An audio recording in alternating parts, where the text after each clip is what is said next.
ওকে প্রিয় শিক্ষার্থী, আজকে তোমাদের মাঝে হাজির হয়েছি আরেকটি রুলস নিয়ে। সেটা হচ্ছে রাইট আর্টিকেলের ভাওয়েল রিলেটেড, অর্থাৎ ভাওয়েল রিলেটেড আর্টিকেলে আমরা কোথায় কি বসাবো সেটা আমরা বসাবো। তো আমরা জানি যে শূন্যস্থানের পরে কোনো ওয়ার্ড যদি ভাওয়েল দ্বারা শুরু হয় তাহলে সেখানে কি বসে? এন বসে। আর ভাওয়েল কোনগুলো? এ, ই, আই, ও, ইউ। আমরা স্ক্রিনে দেখি, দেখো শূন্যস্থানের ভাওয়েলটা কি? এ, ই, আই, ও, ইউ হলে সেই শূন্যস্থানে কি বসে? এন বসে। সেই শূন্যস্থানে এন বসে। আমরা কিছু উদাহরণ দেখি, খেয়াল করো। আমরা এখানে বলা হয়েছে, দেখো ইট ইজ ড্যাশ অ্যাপেল। তাহলে অ্যাপেলের এটা হচ্ছে ভাওয়েল, সেই জন্য উত্তর হবে কি? এন।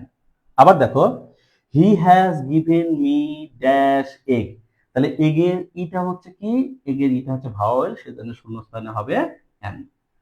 আবার একটা উদাহরণ দেখো, English is an international language. কি লেখা আছে? English is an dash international language. International language. তাহলে এখানে দেখো শূন্যস্থানের পর ইন্টারন্যাশনাল, ইন্টারন্যাশনালের ইট আইটা হচ্ছে ভাওয়েল, সুতরাং উত্তর হয়েছে এন। তারপর আবার দেখো কি বলা আছে, আই হ্যাভ ড্যাশ অরেঞ্জ। তাহলে অরেঞ্জের ওটা কি? অরেঞ্জের ওটা হচ্ছে আমাদের কি বলতো? ভাওয়েল, সেজন্য উত্তর হয়েছে এন। আবার দ্বিতীয় পরেরটা দেখো, ইট ইজ ড্যাশ আমব্রেলা। তাহলে আমব্রেলার ইউটা হচ্ছে ভাওয়েল, এর জন্য উত্তর হয়েছে এন। তো প্রিয় শিক্ষার্থী, এটা তো সহজ রুল, আমরা সবাই পারি, কিন্তু দ্বিতীয় রুলসটা একটু অনেক সময় অনেকে ভুল করে। সেই রুলসটা কি? আমরা জানি ভাওয়েল হওয়া সত্ত্বেও যদি উচ্চারণ হয় ইউ অথবা ওয়ার মতো। দেখো লেখা আছে ভাওয়েল হওয়া সত্ত্বেও যদি উচ্চারণ হয় ইউ অথবা ওয়ার মতো, তবে সেই ক্ষেত্রে আমাদের কি হয়? এন না হয়ে এন হয়, এ হয়। এন না হয়ে কি হয়? এ হয়।